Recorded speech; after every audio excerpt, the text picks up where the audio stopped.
السلام عليكم ورحمة الله وبركاته. أقسم بالله العظيم ثلاثة كارثة كارثة، وشوية إعلاميين وشوية ناس أوساخ، كله قابض وكله. أقسم بالله اللي يشوف المواجهة بتاعة برنامج شيخ الحارة بتاع عبد الناصر زيدان، لما شيخ الحارة بيقول له أنت في رجل أعمال جايب لك فيلا في الشيخ زايد وكان شرط عليك تهد في نادي الزمالك وتطلع تتكلم في استقرار نادي الزمالك وتوقعه.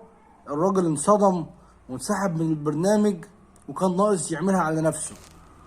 لما يبقى ده يعني ده بس اللي ايه الحاجه اللي يعني ده الحاجه اللي ظهرت، ما بالك ببقيه الناس؟ المفروض الناس دي تتحاسب على الكلام ده. المفروض ايه فين الدوله من الكلام ده؟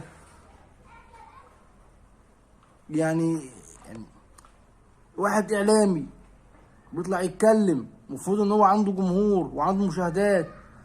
يعني واحد يهديك فيلا عشان يطلع يهد استقرار نادي الزمالك؟ يا نهار ازرق، ده مصيبه، وما خفي كان اعظم.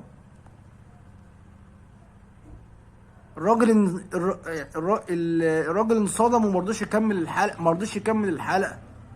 ده حاجه في منتهى، اقسم بالله ده ايه ده؟ ده احنا اللي بيحصل فينا ده يعني في حاجات، في بلاوي بتحصل من تحت الترابيزه محدش يعرف عنها حاجه. هو ليه كده؟ هو اشمعنى احنا ولا اشمعنى نادي الزمالك اللي بيحصل فيه كده؟ اشمعنى؟ تستفادوا ايه لما تهدوا في كيان ولا استقرار نادي الزمالك؟ انتوا هتستفادوا ايه؟